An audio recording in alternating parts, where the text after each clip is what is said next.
विष्णु गुरुदेवो महेश्वर गुरु साक्षात् परब्रह्म तस्मै श्री गुरुवे नमः। ध्यान मूलम गुरुमूर्ति पूजा मूलम गुरुपदम मंत्र मूलम गुरुवाक्यम मोक्ष मूलम गुरुकृपा अखंड मंडलाकारकं व्याप्तं येन चराचरं तत्पदं दर्शितं येन तस्मै श्री गुरुवे नमः। तस्मै श्री गुरुवे नमः।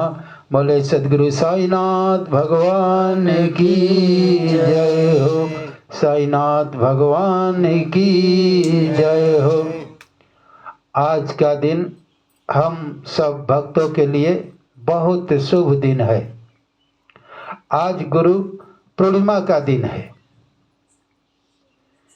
गुरु पूर्णिमा का दिन है, माने आज के दिन गुरु अपने भक्तों को पूर्णता की ओर ले जाता है। गुरु पूर्णिमा यानी गुरु पूर्णिमा का मतलब होता है इस दुनिया में, इस पूरे ब्रह्मांड में, पूरे सृष्टि में पूर्ण कौन है? एक सदगुरु ही पूर्ण होता है, एक ईश्वर होता है। और सदगुरु ईश्वर में कुछ नहीं भेदा, सुमिर सुमिर नर मिटाओ खेदा। माने सदगुरु ही ईश्वर होता है और ईश्वर ही सदगुरु होता है, क्योंकि सदगुरु ईश्वर के साथ अभिन्नता प्राप्त कर लेता है, इसलिए पूर्ण है। जो परम देव परमात्मा में स्थिति बना लेता है, जो परम देव परमात्मा को प्राप्त कर लेता है, जो परमात्मा के साथ अभिन्नता प्राप्त कर लेता है और उसके आगे कोई सत्ता न जाने वाली होती है, उससे आगे अब कहाँ जाए। ऐसे जगह, ऐसी स्थिति पर पहुंचा हुआ व्यक्ति जो है पूर्ण होता है। इस पूरे संसार में, पूरे ब्रह्मांड में एक गुरु ही पूर्ण होता है, क्योंकि अब उसके आगे कुछ पाने की इच्छा नहीं रहती है। जो सारे ब्रह्मांड को बनाया है, सारी दुनिया को बनाया है, सारे मनुष्यों जीव जंतुओं को बनाया है, सारा अखिल ब्रह्मांड उसके ही अंदर में है और उसको पा लेता है व्यक्ति, तब पूर्ण हो जाता है। अब उसके अंदर कोई पाने की इच्छा जिज्ञासा नहीं रह जाती है, क्योंकि परमात्मा के अतिरिक्त दुनिया में जो कुछ पाया जाएगा वह नशवान पदार्थ होता है, शाश्वत पदार्थ नहीं होता है। आपकी आत्मा शाश्वत है और एक परमात्मा शाश्वत है। आत्मा परमात्मा के साथ जुड़ जाती है तो शाश्वत पदार्थ के साथ अभिन्नता प्राप्त कर लेती है और सदा के लिए जीवन मुक्त हो जाती है। इसलिए गुरु ही पूर्ण है और जब तक हम पूर्ण तत्व की भक्ति नहीं करेंगे तब तक हम अपूर्ण रहेंगे।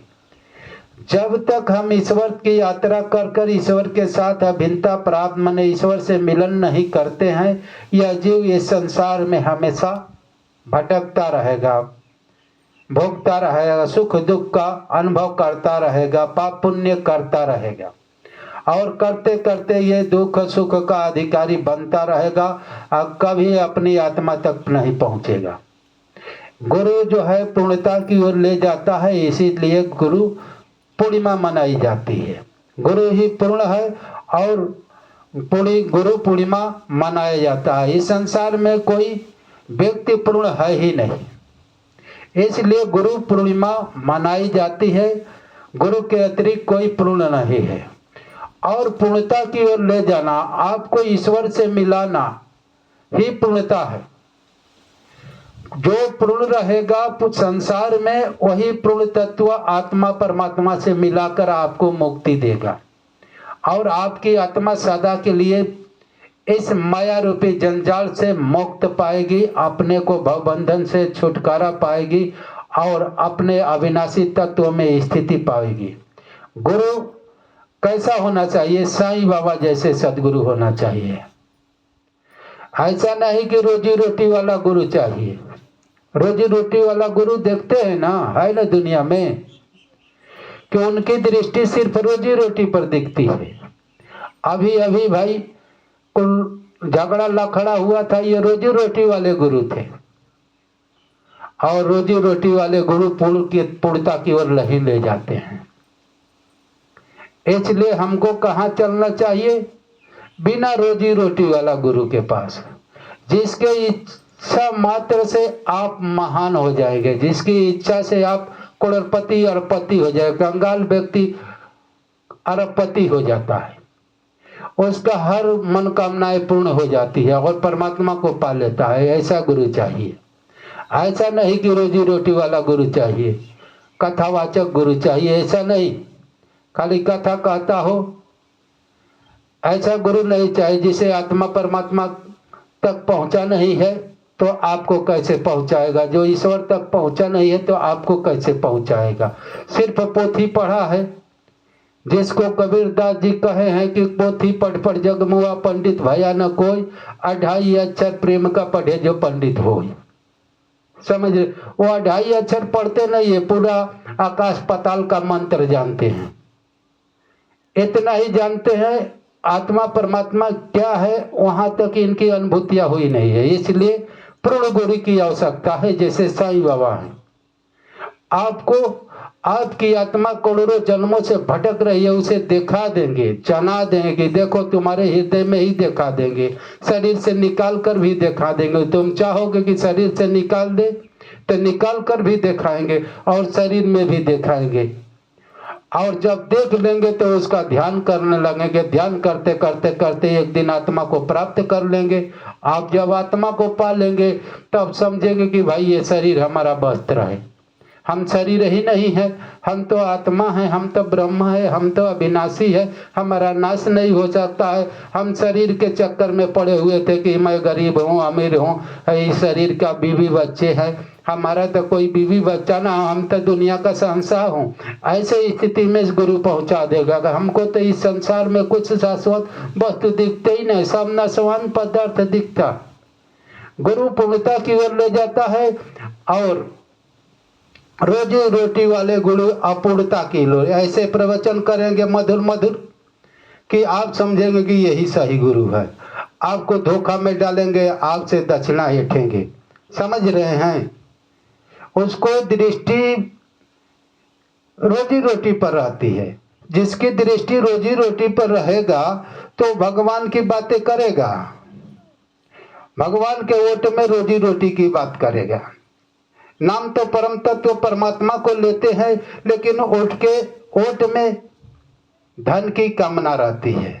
और जिसके चित्त में धन की कामना हो जाएगी वह ईश्वरीय तत्व का ध्यान कर ही नहीं सकता है, आत्मा का ध्यान कर ही नहीं सकता, परमात्मा का ध्यान कर नहीं सकता है। इसलिए पूर्ण गुरु की अवस्था है, इसलिए ये गुरु पूर्णिमा मनाई जाती है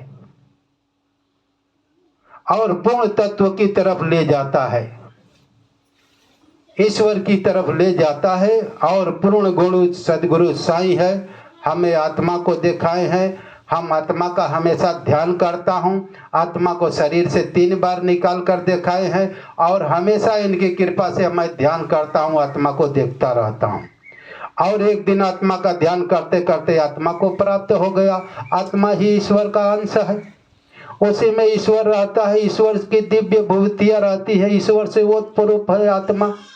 जो ईश्वर में गुण है, दिव्यता, अमर है ईश्वर, तो आत्मा भी अमर है। ईश्वर भी दिव्य है तो आत्मा भी दिव्य है। ईश्वर भी त्रिकालदर्शी है तो आत्मा भी त्रिकालदर्शी है। ईश्वर के अंदर वो सारा संकल्प है, जो भी बना देना उसको उसी वही संकल्प आत्मा के अंदर है। तो हम ईश्वर रूपी आत्मा तक पहुंच जाएंगे। वो सारा दिव्यता इस आत्मा में है, हम वही हैं। बस भ्रांतियों से कि मैं समझ रहा हूँ कि फलाना हूँ इसलिए मैं फंसा हुआ। इसलिए अब हम साईं चरित्र की तरफ चलेंगे कि साईं बाबा कहते क्या हैं। साईं चरित्र की तरफ चलेंगे। थोड़ा बहुत आज गुरु पूर्णिमा है तो गुरु की बातें को भी हमको सुन लेना अनिवार्य है। इसलिए साईं चरित्र, हम तो गीता से कुछ प्रवचन उठाना चाहते थे लेकिन बाद में उठाएंगे, साईं चरित्र से थोड़ा हो जाए। बोलिए सदगुरु साईनाथ भगवान की जय। ओम साई राम। अध्याय 3। बाबा ने सामा की ओर दृष्टिपात कर कहा, जो प्रेम पूर्वक मेरा नाम स्मरण करेगा मैं उसकी समस्त इच्छाएं पूर्ण कर दूंगा। उसकी भक्ति में उत्तरोत्तर वृद्धि होगी। जो मेरे चरित्र और कृतियों का श्रद्धापूर्वक गायन करेगा उसकी मैं हर प्रकार से सदैव सहायता करूंगा। देखिए, बाबा ने सामा इनका भक्त थे। सामा जात के ब्राह्मण थे और साईं बाबा का अनन्यमय सेवक थे, बहुत बड़ा भक्त थे। तो बाबा सामा की ओर दृष्टिपात कर कर बोलते हैं कि जो मेरे कृतियों का गायन, मेरे चरित्रों का गायन करेगा, जो हमारा नाम स्मरण करेगा, ओम साई जाप करेगा, कहने का मतलब ये है उसको मैं हर प्रकार से मदद पहुंचाऊंगा।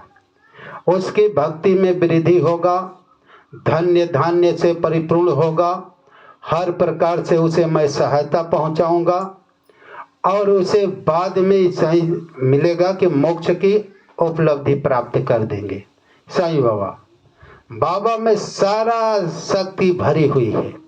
मोक्ष का अधिकारी कौन, मोक्ष कौन देता है? पूर्ण गुरु। जैसे मैं गुरु पूर्णिमा कहा, पूर्ण गुरु जो है मोक्ष देता है। और जो गुरु लोभ लालच में फंसा हुआ है वो कैसे पूर्णता की ओर ले जाएगा? उसको तो भाई यही है कि कुछ मिल जाए। उसकी भगवान पैसा है और पूर्ण गुरु का भगवान मोक्ष है, मोक्ष की ओर ले जाता है, परमात्मा की ओर ले जाता है।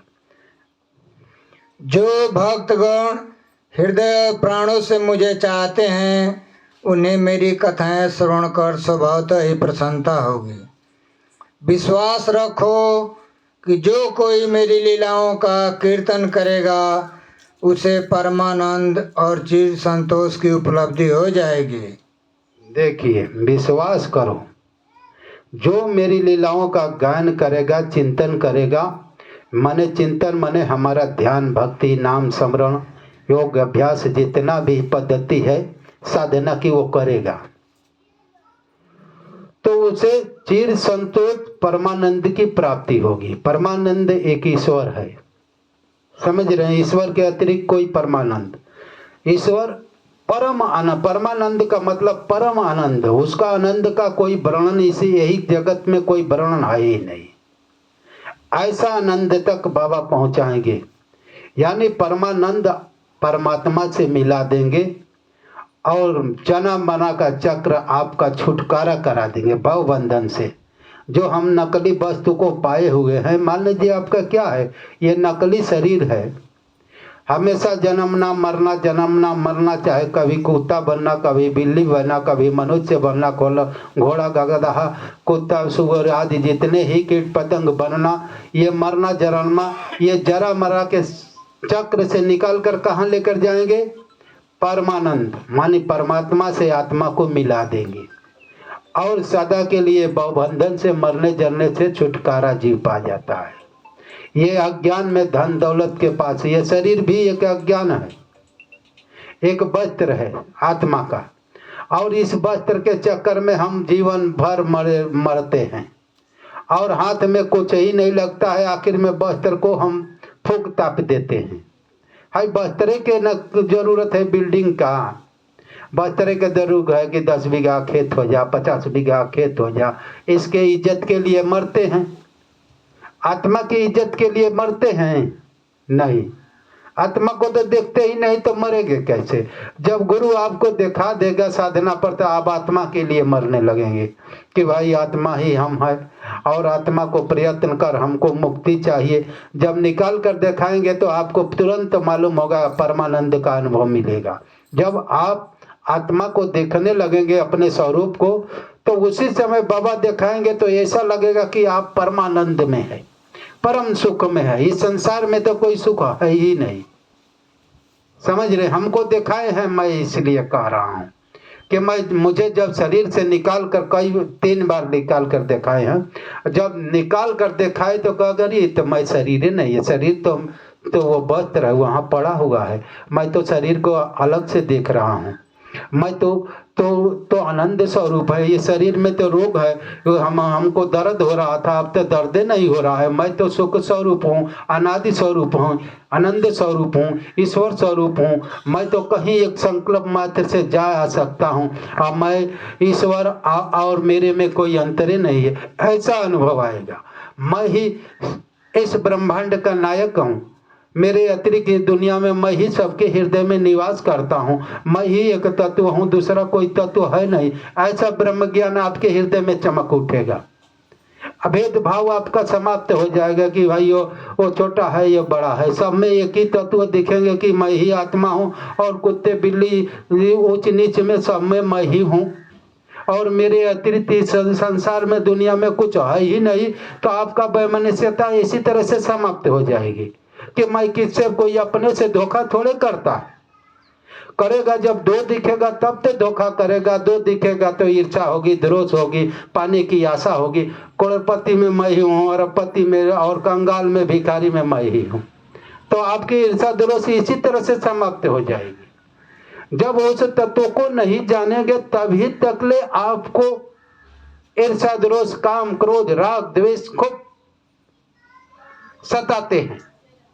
जब उस तत्व का ध्यान करने लगेंगे तो ये अलविदा होने लगते हैं, सत्य तत्व दिखाई देने लगता है। सत्य चीज तत्व आपको को असत्य में उतना भाव नहीं रह जाता है। इसलिए जब सदगुरु आपको दिखा देंगे तो आप इस संसार से अनासक्त होने लगेंगे। यह मेरा वैशिष्ट है कि जो कोई अनन्य भाव से मेरी शरण आता है, जो श्रद्धा पूर्वक मेरा पूजन निरंतर स्मरण और मेरा ही ध्यान किया करता है, मैं उसको मुक्ति प्रदान कर देता हूँ। देखिए, जो निरंतर मेरा ही ध्यान स्मरण करता है, दूसरे का नहीं, समझ रहे हैं? माने सदगुरु का एक साई का, एक साधे सब सधे, सब साधे सब जाए, तुलसी मूल ही सींचिए फूले फले अगाए। माने तुलसीदास जी कहते हैं कि एक परमात्मा को साध लो, एक परमात्मा रूपी गुरु को साध लो। और गुरु और परमात्मा में भेद नहीं रखना चाहिए। वेद कहता है गुरु ईश्वर और गुरु में कुछ नहीं भेदा, सुमिर शर्म मेरे नर मिटाओ खेदा। माने ईश्वर और गुरु में भेद नहीं, क्योंकि बुद्ध जो है समुद्र से मिल जाएगा तो क्या हो जाएगा, समुद्रवत हो जाता है कि नहीं? उसमें से बुद्ध निकाल सकते हो? वो बुद्ध को पहचान सकते हो? नहीं ना। इसी तरह से आत्मा रूपी बुद्ध परमात्मा रूपी समुद्र से मिलकर एकत्व भाव अपने को ईश्वर ही भाव समझने लगता है। इसलिए भाव बंधन से मुक्त हो जाता है, इस माया के दलदल से निकल जाता है और मुक्त हो जाता है। इसलिए बाबा कहते हैं कि इस माया रूपी दलदल से निकालकर मैं इस आत्मा को मुक्ति दे दूंगा, सदा के लिए सुख स्वरूप में स्थित हो जाएगा, इसका झंझटे खत्म हो जाएगा। जैसे साईं बाबा का झंझट ईश्वर को पा लिए हैं तो खत्म हो गया है, जैसे राम ने ईश्वर को पा लिए हैं तो खत्म हो गया, जैसे कृष्ण ने ईश्वर को पा लिए हैं तो खत्म हो गया है उनका झंझटे। समझ लीजिए, वो आदमी जब इस मुक्त हो जाएगा तो भगवान हो जाता है। अब वो याचक नहीं रह जाता है, क्योंकि भगवान से अभिन्नता प्राप्त कर लेता है, वो भगवान के समान ही हो जाता है। उसके हृदय में भगवान प्रकट हो जाते हैं, उसके हृदय में भगवान प्रकट हो जाते हैं और वो भगवान हो जाता है। उसका शरीर समझ लीजिए कि भगवान का है। अब वो जो था वो नहीं रह जाता है, क्योंकि भगवान ने उसके शरीर को धारण कर लेता है। जो भगवान का भक्त होता है, सदगुरु का भक्त होता है, ईश्वर का भक्त होता है, उसके हृदय में भगवान विदित हो जाते हैं। कृष्ण भगवान इसी को कहे हैं, यदा यदा ही धर्मस्य ग्लानि भवति भारत अभ्युत्थानं धर्मस्य तदात्मानं सृजामः। जब जब धर्म की हानि होती है, अधर्म की वृद्धि होती है, तब तक मैं शरीर को, तब तक मैं प्रकट होता है। कहाँ प्रकट होते हैं? ऐसा नहीं कि चार हाथ वाले और शंख गदा वाले लेकर प्रकट होते हैं। ये भी कहे हैं, मेरा जन्म कर्म च दिव्यमेव, माने मेरा जन्म कर्म दिव्य है, इन आंखों से नहीं दिखा जा सकता है। कौन देखता है? यो व्यतीत तत्वतः, माने जो परम तत्व परमात्मा का साक्षात्कार कर लिया है वही व्यक्ति कृष्ण के जन्म और कर्म को देख सकता है, दूसरा नहीं। और कैसे देखता है? जब उनके हृदय में, जब हम भाविक भजन करता है, साधक भजन करता है, भक्ति में पार नहीं पाता है, तब भगवान उसके हृदय से रथी होकर परमात्मा तत्व को दिखाते हैं, लखाते हैं और उसके हृदय में विदित हो जाते हैं, माने दिखाई देने लगते हैं। तो आपके हृदय में जो आत्मा परमात्मा दिखाई देने लगा तो क्या होगा? भगवान प्रकट हो गए। आदमी सोचेंगे कि 4 हाथ वाले और शंख गदा लेकर प्रकट होंगे। आपके भीतर में परमात्मा है। नित्य युग धर्म होई सब केरे, हृदय राम माया के पेरे। माने नित्य युग धर्म होई सब केरे, हृदय में राम है और माया से दिखाई नहीं, माया के प्रेरित दिखाई नहीं देता है। समझ रहे हैं? आज जब गुरु के कृपा से आपके हृदय में परमात्मा दिखाई देने लगेगा तो प्रकट हो गया। और उसको कौन देखेगा? यो व्यतीत तत्वता, माने जो तत्व ज्ञान रखता है, जो परमात्मा को प्राप्त कर लिया, परमात्मा को देखता है, वही देखेगा। दिव्य आंखें से देखेगा, इन आंखों से नहीं देखा जा सकता है। परमात्मा इन आंखों से कोई नहीं देखता है। उसके लिए दिव्य चक्षु की भगवान श्री कृष्ण ने अर्जुन को दिव्य चक्षु प्रदान किए, तब भगवान को देखने लगे। कहे कि मेरे स्वरूप को देखना है तो भाई तुझे दिव्य, मैं दिव्य हूं तो मुझे दिव्य चक्षु होना चाहिए।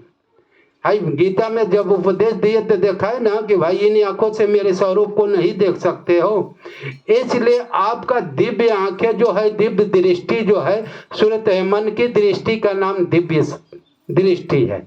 आज जब मन की दृष्टि को खोल देंगे तो आपके भीतर वह आत्मा, वह परमात्मा दिखाई देने लगेगा।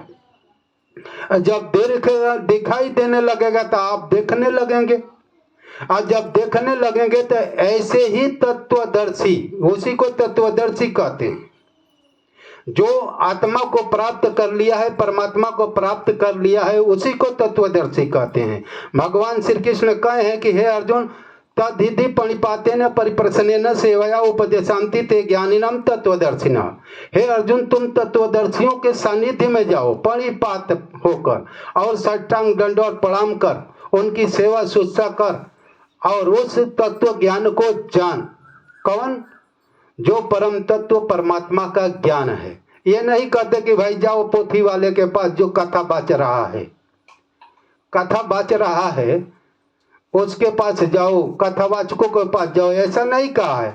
जाओ नकली धर्म गुरु के पास नहीं कहा है। तत्वदर्शी तद्धिति पणिपातेन परिप्रश्नेन सेवया उपदेशान्ति ते ज्ञानिनां तत्वदर्शिनः। माने जो परम तत्व परमात्मा का साक्षात्कार कर लिया है उसके पास जाओ, उसके पास यह ज्ञान मिलेगा, हर जगह नहीं मिलेगा। समझ रहे हैं? तो जो तत्वदर्शी कौन है? जो परमात्मा में, आत्मा में स्थिति बना लिया है वह तत्वदर्शी। जो परमात्मा को पा लिया है वह तत्वदर्शी है। जो आत्मा को पा लिया है वह तत्वदर्शी है। परम तत्व का साक्षात्कार कर लिया है वह तत्वदर्शी है। उसके सानिध्य में जाओ और सरलता से तुम्हें जना देगा, दिखा देगा, अनुभव करा देगा। समझ रहे हैं? वह भेज देते कि भाई काली माई के शरण में जाओ, दुर्गा माई के शरण में जाओ, विष्णु भगवान के शरण में जाओ, शंकर भगवान के शरण में जाओ। भाई ये नहीं कह सकते थे हाई पोथी वाले के शरण में जाओ, नहीं कहे। कहे नहीं? एक तत्वदर्शी ही जो है इस तत्व का ज्ञान रखता है और दिखाता है। इसलिए साईं बाबा तत्वदर्शी भी है। परमात्मा मोक्ष देने वाला व्यक्ति ही तत्वदर्शी होता है, दूसरा नहीं। ये चाहे तो अभी आपको मुक्ति दे सकते हैं। ऐसे सदगुरु के सानिध्य में जाना चाहिए। आगे चला। जो नित्य प्रति मेरा नाम स्मरण और पूजन कर मेरी कथाओं और लीलाओं का प्रेम पूर्वक मनन करते हैं, ऐसे भक्तों में सांसारिक वासनाएं और अज्ञान रूपी प्रवृत्ति कैसे ठहर सकती है? मैं उन्हें मृत्यु के मुख से बचा लेता हूँ। देखिए, जो नित्य प्रीत साईं बाबा की भक्ति उपासना करता है उसको मैं मृत्यु के मुख से बचा लेता हूँ। कौन? जो रातों दिन भक्ति करता है, रातों दिन ध्यान करता है, रातों दिन स्मरण करता है। कहने का मतलब ये थोड़े है कि भाई काम धंधा छोड़कर करो। हम सब गृहस्थ है, हम गृहस्थी करते हुए ओम साई जपते रहे। समय मिले तो थोड़ा बैठकर उनका हृदय में ध्यान कर लें कि साईं बाबा ऐसे हैं। करते करते वह तत्व का ज्ञाता हो जाएंगे, तत्व दिखाई देने लगेगा आपके हृदय में ए बाबा की कृपा से। तो भाई तत्व जब दिखाई देने लगेगा तो उस तत्व का ध्यान करने लगेंगे। जो आत्मा ही तत्व है वह आत्मा दिखाई देने लगेगी। आज जब देख करते करते एक दिन प्राप्त कर लेंगे तो हम मुक्ति हो जाएगी। इसलिए बाबा कहते हैं कि भाई हमारा जो रातों दिन भक्ति करेगा, ध्यान करेगा, उसको मृत्यु के मुख से बचा लूंगा। मृत्यु के मुख का मतलब है कि भाई आज नहीं तो कल तो आपको मृत्यु आनी ही है कि नहीं है? आज नहीं तो कल आना ही है। तो ये हमेशा जन्मना और मरना, जन्मना मरना, हमेशा ये ओनी वो ओनी वो ओनी, वो बस्तर पकड़ना, वो बस्तर से वो बस्तर छूटा और वो पकड़ना, और इस बस्तर के पकड़ने वाला मृत्यु के मुख से मैं बचा लूंगा। यही मृत्यु है। ऐसा नहीं कि आपको खाली मर गए बस हो गया। मरने के बाद फिर मरोगे, फिर कुछ ना कुछ पकड़ो, कोई ना कोई बस्तर पाओगे। पाओगे कि नहीं पाओगे? शास्त्र कहता है कि पाओगे। भगवान श्री कृष्ण गीता में कहते हैं कि भाई जो मरता है तुरंत दूसरा वस्त्र, पुराना वस्त्र छोड़कर दूसरा वस्त्र पकड़ लेता है। तो कहे कि उसको श्राद्ध करते हैं। श्राद्ध माने तेरही ना होला। भगवान श्री कृष्ण इससे अलग है। कहते हैं ये कुछ जरूरत नहीं, वो पाते ही दूसरा चीज पा जाता है। तो उसको खटिया पलंग देने से क्या फायदा है? पिंडा चढ़ाने से क्या फायदा है जब उसको दूसरा वस्त्र मिल गया तो है? जब वो मर गया उसको दूसरा वस्त्र नहीं मिलता, इधर उधर तड़प रहा है, तो भाई देंगे तक स्वभाला के मिल जाएगा। लेकिन भाई गीता शास्त्र है और सारे श्रेष्ठ शास्त्रों से शास्त्र है। सारे शास्त्रों से शास्त्र गीता है। और उसकी बात हम झूठे मानेंगे तो भाई हम मूढ़ हैं, हम मूढ़ी व्यक्ति हैं। इसलिए हमको गीता शास्त्र पर ध्यान देना चाहिए, सदगुरु साईं चरित्र पर ध्यान देना चाहिए। मेरी कथाएं श्रवण करने से मुक्ति हो जाएगी, अतः मेरी कथाओं को ध्यान पूर्वक सुनो, मनन करो। सुख और संतोष प्राप्ति का सरल मार्ग यही है। इससे श्रोताओं के चित्त को शांति प्राप्त होगी, और जब ध्यान प्रगाढ़ और विश्वास दृढ़ हो जाएगा तब अखंड चैतन्य घन से भिन्नता प्राप्त हो जाएगी। केवल साईं के उच्चारण मात्र से ही उनके समस्त पाप नष्ट हो जाएंगे। देखिए, जब ध्यान प्रगाढ़ होने लगेगा, ध्यान तो पहले भाई दो वस्तु का ध्यान किया जाता है, पहले साकार का तब बाद में निरंकार का। पहले हम आंख बंद करेंगे तो हमको किसका ध्यान? बाबा का बैठे हुए हैं मेरे हृदय में, पैर मोड़कर ध्यान करना चाहिए। जब ध्यान प्रगाढ़ होने लगेगा तो बाबा वहीं पर आत्मा परमात्मा का दर्शन करा देंगे हृदय में। तो अखंड चैतन्य घनता से मिलन हो जाएगा, माने आत्मा परमात्मा से मिलन हो जाएगा। अखंड चैतन्य घन वही, उसी को परमात्मा को आत्मा को कहा जाता है। जब मिलन हो जाएगा और उसका ध्यान करते करते एक दिन मुझे प्राप्त कर लोगो। मैं वही हूँ जो हूँ उसी को ध्यान कर रहे हो, और करते करते अब वही हो जाए। जो जाने जे दे ही जना ही तुम ही हो जाई है। जब जान लेंगे उसका ध्यान करते करते उसी में समा जाएंगे, वही हो जाएंगे। सूरत शब्द में समा गई, मन की दृष्टि आत्मा में समा गई, वही हो गई। देह अलग हो गया, हम अलग हो गए। समझ रहे हैं? शरीर और आंख नाक अलग हो गई और हम अलग हो गए, आत्मा अलग हो गई, तो मुक्ति हो गई। सच्चाई जान लिया तो मुक्ति हो गई। अब जान रहा हूं कि मैं शरीर हूं, फलाना हूं, हमारे इतने बहुत गरीब हों या बहुत अमीर हों, ऐसा हमारे अंदर भ्रांतियां है, तब तक हम मुक्त कहाँ है। मुक्ति है कि हकीकत सत्य को जान लेना। जब सत्य को असत्य रूपी आत्मा को जान लिया तो मुक्ति हो गई। असत्य में फंसे हुए हैं तो बंधन में फंसे हुए हैं। यही मुक्ति। मुक्ति क्या कोई वैकुंठ में फ्लाइट बुक करेंगे और वहां जाकर भोगेंगे, ऐसी मुक्ति नहीं है।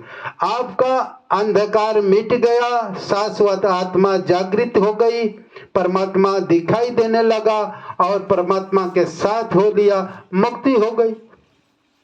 समय अज्ञान नष्ट हो गया, ज्ञान दिव्य ज्ञान प्रकट हो गया, त्रिकाल दर्शिता प्रकट हो गई, दिव्य तत्व प्रकट हो गया कि मैं दिव्य हूँ, मैं सर्व समर्थ हूँ, मुझे इस मिथ्या संसार में कुछ भी नहीं है। ये तो अज्ञान था जो मैं फंसा था, ये भ्रांतियां समाप्त हो गई, साईं ने समाप्त कर दिया तो आप मुक्त हो गए। और फिर न कहीं कोई नया बस्तर शरीर पकड़ेंगे, और फिर न कोई कीट पतंग का कुत्ता बिल्ली का शरीर भोगने की जरूरत है। आपको भोग की जरूरत है नहीं, आत्मा को इस संसार में कोई भोग की जरूरत है ही नहीं। वो दिव्य है, खुद दिव्य तत्व है, तो वो भोगेगा, उसके आगे कोई है ही नहीं। इसलिए मैं कहता हूँ साईं बाबा की भक्ति करें और साईं बाबा आगे ले चलेंगे। बोलिए सद्गुरु साईनाथ भगवान की जय।